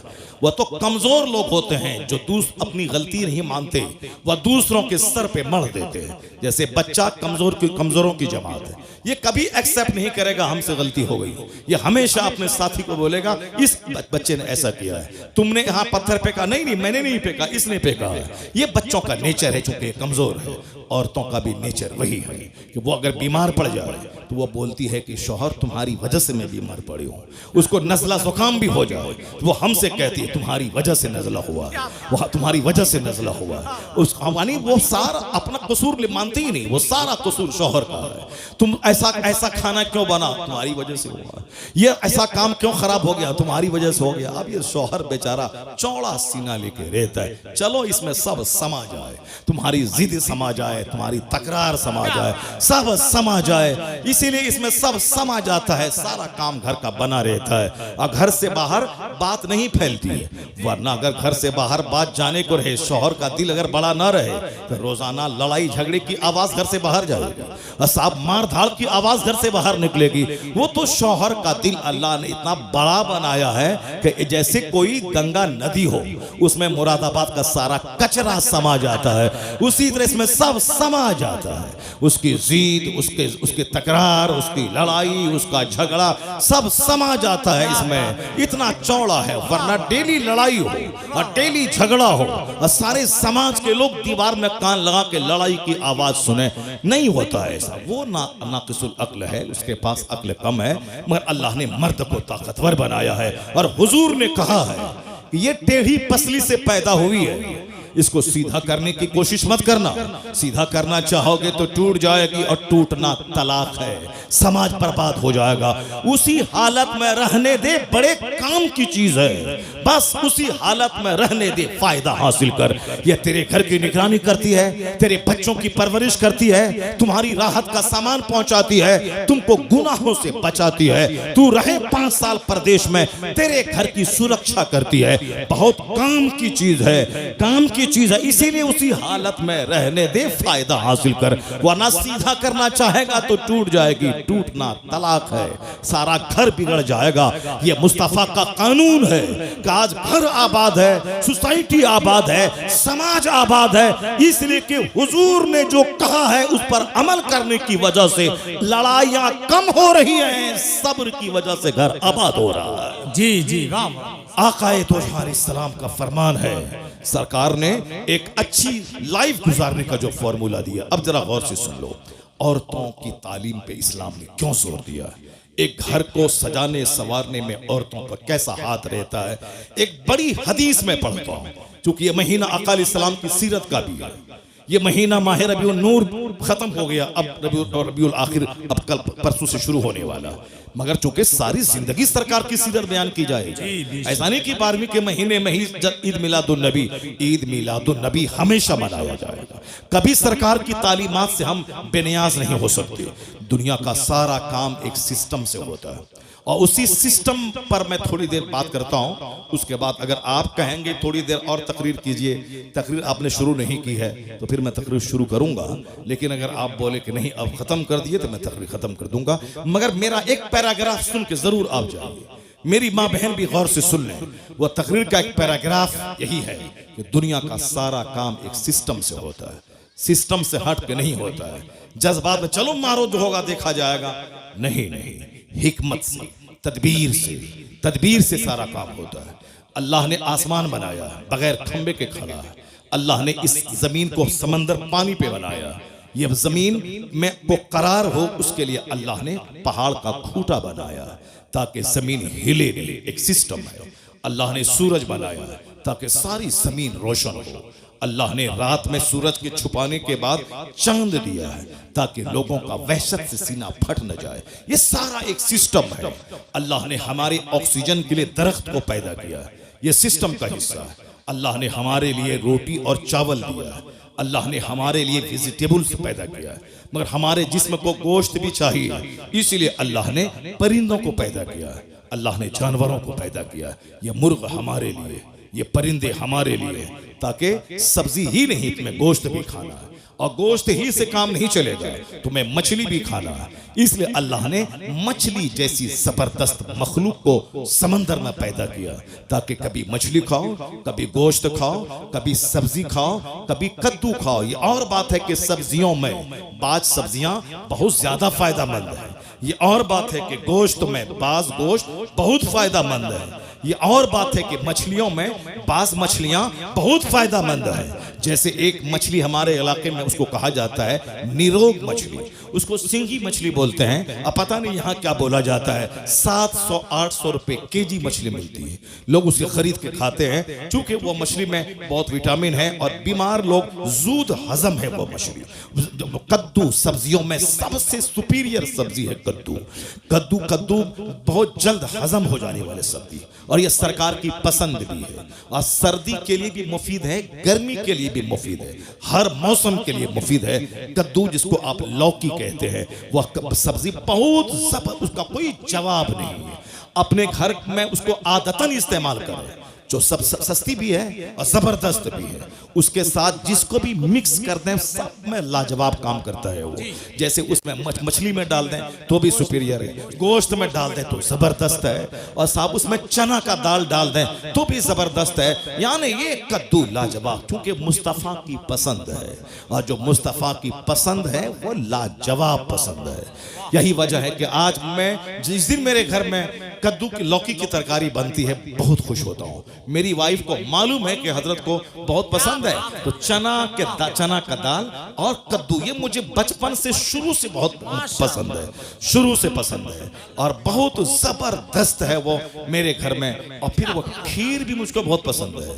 यही वजह है कि अभी शुगर 7-8 साल से शुगर हो गए, मगर उसके बावजूद मैं खीर छोड़ता नहीं हूँ, और मेरे घर में खीर बनाई जाती है और मैं खाता हूँ। और अल्हम्दुलिल्लाह शुगर को झूठा साबित कर देता हूँ कि लोग कहते हैं कि शुगर होने के बाद रोजा रखने में परेशानी हो रही, पर 8 साल हो गए एक रोजा नहीं छोड़ा, अल्हम्दुलिल्लाह एक रोजा नहीं, और कोई परेशानी नहीं होती है। और शुगर वाले को कहते हैं कि भाई इसको हर 1 घंटे के बाद खाना चाहिए, डॉक्टर बताते हैं, और कहते हैं कि हमेशा पानी पीना हल्का सूखता रहता है। मगर मैं 2.5 घंटे तकरीर किया हूँ, और अभी भी आज 2 घंटे तकरीर करूंगा मैं, चाहे तुम भाग जाओ, चाहे कोई यहाँ नहीं रहेगा, सब कोई नहीं रहेगा, मैं तकरीर करूंगा 2 घंटा। तो सब लोग भाग जाए, 2 घंटा से कम मैं नहीं बोलूंगा। डेली बोलता हूँ 2 घंटे 2.5 घंटे, मगर जरा बराबर कोई बता दे कि साहब मैं 1 गिलास पानी पिया हूँ, कोई बता दे कि कल मैंने पानी मांगा था। नहीं, वो डॉक्टर झूठ बोलता है कि शुगर वाला हर घंटे पे पानी पीना है, हर घंटे खाना खाना है। नहीं, जो झूठ बोलेगा वो प्यास लगेगी उसको, मगर जो कुरान बोलेगा, जो हदीस बोलेगा, वो बोलता चला जाएगा, रूहानी ताकत मिलती चली जाएगी। मैंने देखा ये आदित्य जोगी ना ये भाषण देता है, पानी पीते हैं, और साहब वो प्रधानमंत्री मोदी जी 15 अगस्त 26 जनवरी को भाषण देते हैं, वो पानी पीते हैं। राहुल गांधी भी पानी पीता है, हमारा बिहार का तेजस्वी यादव वो भी पानी पीता है, आपके उत्तर प्रदेश का अखिलेश यादव वो भी पानी पीता है, मायावती को तो हमने पानी पीते हुए देखा है। जहां आज से 25 साल पहले एक मस्जिद में मैं रहता था, मैं बोला मायावती आई है, मैं गया चलो देखें क्या भाषण देती है। काशीराम जिंदा थे, वो थे, मायावती आई थी। अब आहिस्ते आहिस्ते बस देख देख के पढ़ना है, उसके बाद देखना है, ऐसे और ऐसे देखना पढ़ना है, और पानी पीना है। तुमने कभी हमको देखा देख करके तकरीर करते हुए? 5 घंटे 3 घंटे 4 घंटे 2 घंटे न देख के बोलना है, बिन देखे बोलना है। बिन देखे बोलने में दिमाग चलता है, इसके बाद क्या बोलें, इसके बाद क्या बोलें, इसके बाद क्या बोलें, दिमाग चलता है। दिमाग चलने में आदमी थक जाता है, लेकिन देखने में एनर्जी लॉस नहीं होती है। ना देखा जाता है, बिन देखे बोला जाता है, उसके बावजूद 1 गिलास पानी पीने की नौबत नहीं आती है। बात वही है, जो दुनिया बोलेगा उसे प्यास लगेगी, और जो उकबा बोलेगा, जो कुरान बोलेगा, जो हदीस बोलेगा, रूहानी ताकत मिलती चली जाएगी। अगर यकीन नहीं आए तो तुम भी तिलावत करके देखो, तुम भी नमाज पढ़ के देखो, तुम भी दिन की बातें बोल के देखो। 2 घंटे तक तिलावत करते रहोगे, नहीं लगेगी प्यास, क्योंकि तवज्जो उस तरफ रहेगी तो तुम्हारी प्यास की तरफ से तवज्जो हटती चली जाएगी। मैं पहले सुनता था, मगर 8 साल से मुझको तजर्बा हो रहा है। मैं जब शुगर का अटैक हुआ, मैं बड़ा घबराया कि अब 2 घंटे तकरीर कैसे होगी, 3 घंटे तकरीर कैसे होगी, 4 घंटे तकरीर कैसे होगी, खड़े खड़े 2.5-3 घंटे में बोलता हूं, कैसे तकरीर होगी। लेकिन जब मैं बोलने लगा पता चला नहीं, वह दुनियादार वाली बोली होगी तब थकेगा, वरना कुरान हदीस बोलो, बोलते चले जाओ, शुगर पानी पानी हो जाता है, रूहानी ताकत मिलती चली जाती है। सजदे से ताकत मिलती है, तिलावत से ताकत मिलती है। डॉक्टर लेविल पाविल ने कभी कहा था, the Quran word to word is the resource of energy. Quran हर्फ बहर्फ ताकत हासिल करने का जरिया है। जो रीडर और लिसनर, पढ़ने वाले सुनने वाले, दोनों को वह खजाना मुंतकिल करता रहता है। आप गौर से अपना आधा घंटा का टाइम देंगे मुझको। देखिए भाई साहब, देखिए हमको तो प्यास लगनी चाहिए, हमको पेशाब लगना चाहिए, मगर यार तुम लोग जवान आदमी हो और अरबी पेशाब तुमको ला हौल वला कुव्वता इल्ला बिल्लाह। इस गुटखा बीड़ी सिगरेट सब छोड़ दो, अल्हम्दुलिल्लाह पेशाब भी कम लगेगा, लीवर भी मजबूत रहेगा और उसके बाद मसाना भी मजबूत रहेगा और 70 साल की उम्र तक जवान रहोगे। अल्हम्दुलिल्लाह जवान 70 साल की उम्र तक जवान रहोगे। इसलिए फालतू चीजें छोड़ दो, जितनी भी अननेसेसरी चीजें हैं सारी चीजें छोड़ दो और कंपलसरी जो चीज है उसको लो। इबादत से ताकत हासिल करो, तिलावत से ताकत हासिल करो। अब आधा घंटे का आपके पास से मैं टाइम दे रहा हूँ, उसके बाद फिर मैं अपनी मर्जी से तकरीर करूंगा। आधा घंटा आपका टाइम चाहिए। इजाजत है आप लोगों की तरफ से? इजाजत है? जरा हाथ उठा के बोलें ला इलाहा इल्लल्लाह और जोर से बोलें सुभान अल्लाह। अस्सलातु वस्सलामु अलैका या रसूल अल्लाह, अस्सलातु वस्सलामु अलैका या हबीब अल्लाह। बात छिड़ गई है चूंकि हमारी माँ बहन बैठी हुई है ये और हमारे नौजवान बच्चे बैठे हुए हैं, इसलिए और ये जरूरी पैराग्राफ है जो आपके सामने मैं बयान कर रहा हूं। इसको आप गौर से सुनेंगे कि दुनिया का सारा काम सिस्टम से होता है। ऐसा नहीं होता है कि मैं चलूं पूरब काबा पहुंच जाऊं, नहीं नहीं। रोजाना सूरज का उगना, रोजाना सूरज का डूबना, हर काम सिस्टम से होता है। अल्लाह चाहे तो 3 महीने में बच्चा पैदा हो जाए, अल्लाह चाहे तो 3 दिन में बच्चा पैदा हो जाए, अल्लाह चाहे तो 1 दिन में बच्चा पैदा हो और खड़ा हो जाए। जैसे बकरी का बच्चा अभी पैदा होता है, पैदा होने के फौरन ही वो चलने लगता है, खड़ा हो जाता है। ये जानवर है, पैदा हुआ और थोड़ी देर के बाद 1-2 घंटे के बाद वो चलने लगता है। तो इंसान अशरफुल मखलूकात है, मगर ये चलता कब है? ये चलता है 9 महीने, 10 महीने, 1 साल के बाद चलता है। जानवर 1 घंटे के बाद चलने लगा, ये इंसान को भी अल्लाह चाहता तो 1 घंटे के बाद चला देता। नहीं, जानवर चूंकि वो जानवर है, जानवर का प्लान छोटा है। जानवर हमारी खिदमत के लिए पैदा हुआ है, वो हमारे लिए पैदा हुआ है, हमारे लिए है। मेरी सवारी का काम आएगा जानवर, वो हमारे खाने के काम आएगा वो जानवर, वो हमारे दूध के काम आएगा वो जानवर, ये हमारे लिए है।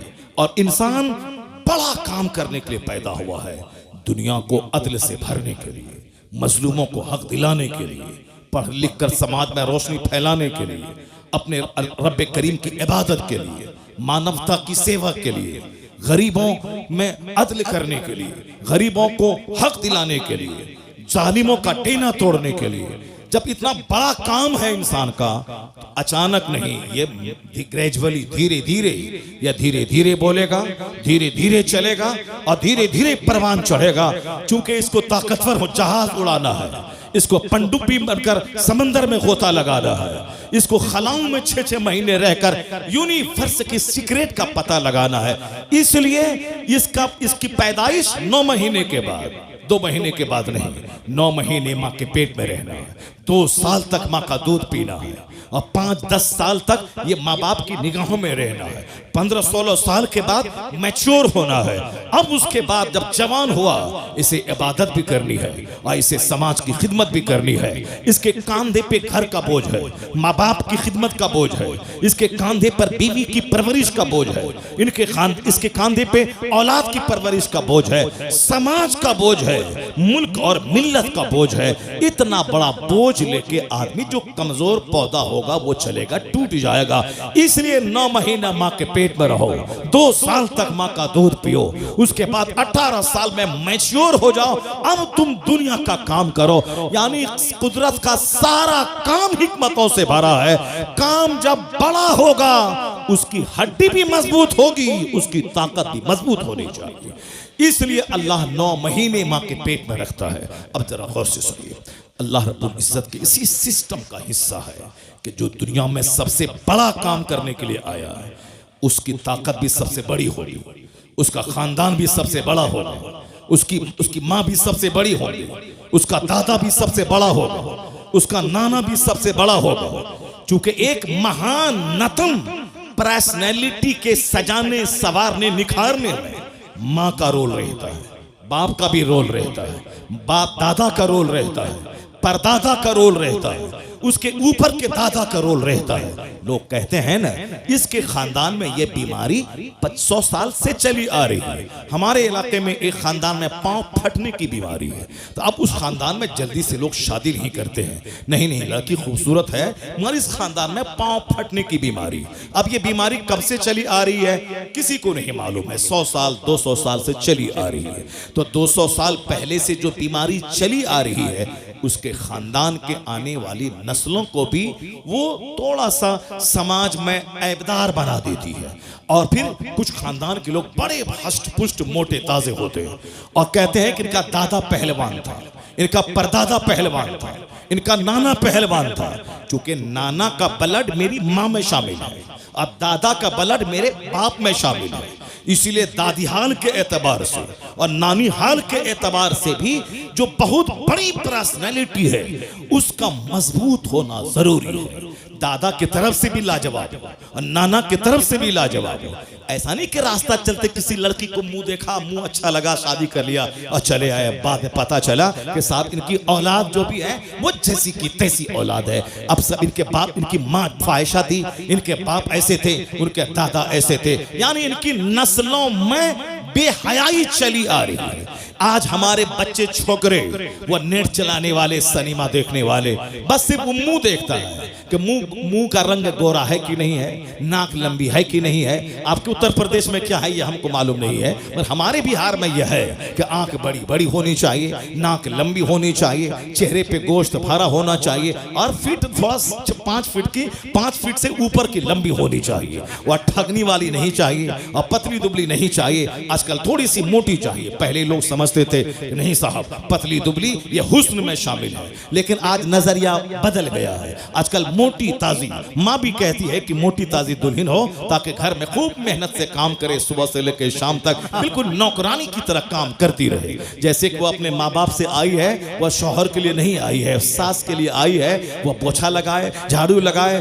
कपड़ा धोए, सास का पांव दबाए, घर के सारे लोगों की नौकरानी बनकर खिदमत करती रहे। ऐसा नहीं है तो अब वो नौकरानी समझ के वो रखती है। जरा सी कमी हुई लड़ाई शुरू हो गई। शौहर पे लाजिम है वो खिदमत अपनी माँ की करे, क्योंकि माँ तुम्हारी माँ है, तुम्हारी बीवी की माँ नहीं है। वो तुम्हारी माँ के पाँव के नीचे तेरी जन्नत है, वो तेरी बीवी का जन्नत तेरी माँ के पाँव के नीचे नहीं है। वो खिदमत करे, ये उनका एहसान है, ये का एहसान है। वह तेरी खिदमत करेगी, वह तेरी खुशी ढूंढेगी। अगर तेरी माँ के साथ ना रहना चाहे उसके लिए अलग घर देना होगा, अलग चापाकल देना होगा, अलग वाशरूम देना होगा, ये तुम पर लाजिम है। अगर वो अब तुम्हारी माँ को माँ समझ रही है, सोने पे सुहागा है, तो रास्ता चलती कोई सड़क पेशाब औरत वो तेरी माँ को की खिदमत नहीं करेगी। जिस तरह आप कॉलेज में पढ़ने लगे, कॉलेज में पढ़ने वाली लड़की से प्यार हो गया, उनको बोले कि तुम देहात में नहीं रहूंगी, मैं शहर चाहिए। अच्छा ठीक है, मैं तुम्हारे लिए मैं शहर आ जाऊंगा। अब वो शहर बिहार नहीं, उत्तर प्रदेश की राजधानी लखनऊ को गोमती नगर चाहिए। चलो गोमती नगर में हम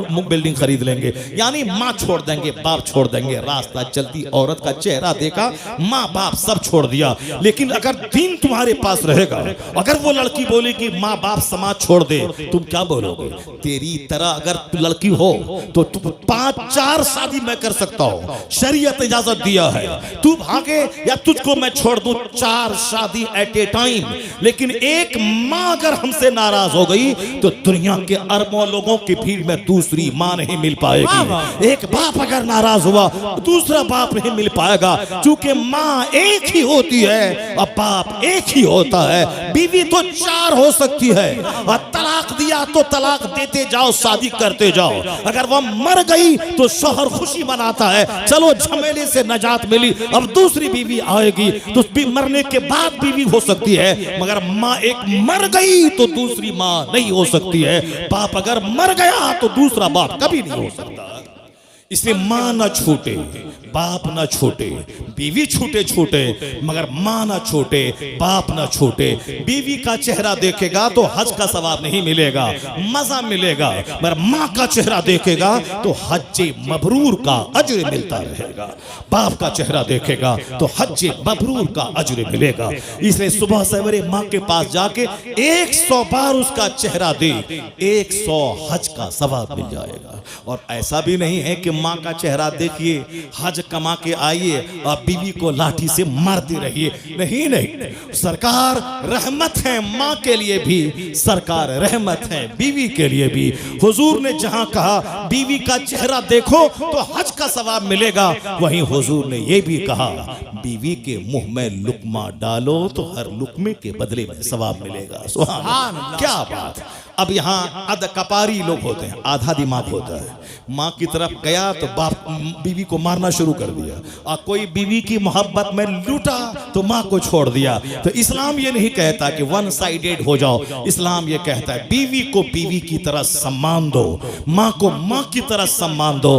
तेरे घर में रहमतों के फूल खिलते रहेंगे, आसमान से रहमतों की बारिश होती रहेगी। और तुम मर्द हो, बीवी कुछ बोले माँ के खिलाफ सह लेना, माँ बोले बीवी के खिलाफ सह लेना, घर तुम्हारा ऐसे चलता रहेगा। अगर माँ की बात में बीवी से टकराए तब तो फिर तुम्हारा सुकून खत्म हो जाएगा, और बीवी की बात में अगर माँ से टकराए तब तो तेरी दुनिया और आखिरत दोनों बर्बाद हो जाएगी। बीवी इसको कुछ पैसा दे तो माँ को मत बताओ कि 10,000 दिए हैं, और माँ को 10,000 दो तो बीवी को दिखा के मत बताना, वरना सर के सारे बाल तेरे खत्म हो जाएंगे। इसलिए उनको मत बताना कि मैंने माँ को 10,000 दिया है, माँ को 10,000 दिया है, बीवी को खबर ना मिले। और बीवी को 10,000 दिया है, माँ को खबर ना हो। एक कामयाब आदमी की तरह मुस्कुराते रहना, घर में माँ का भी प्यार मिलेगा, बीवी का भी प्यार मिलेगा, सुन्नत पे अमल होगा, घर मिसले जन्नत के बन जाएगा। बस इस चैप्टर को गौर से सुन लीजिए। बात से बात पैदा होती है, दूसरी बात निकल जाती है, मगर हमारा चैप्टर वही है कि बहुत बड़ा काम करने के लिए सिर्फ चेहरा नहीं देखना है, बल्कि कैरेक्टर देखना है, किरदार देखना है, आदत व अतवार देखना है, और हड्डी देखनी है, ब्लड देखना है, माँ को देखना है, उसकी दादी को देखना है। और आज कहाँ देखा जाता है, मगर जो दुनिया का सबसे महान नस्ल इंसान है, जो दुनिया का सबसे अजीम तरीन शख्सियत है दुनिया की, उसका नाम है मोहम्मद अरबी सल्लल्लाहु अलैहि वसल्लम। I can not find any other man in history like Mohammad.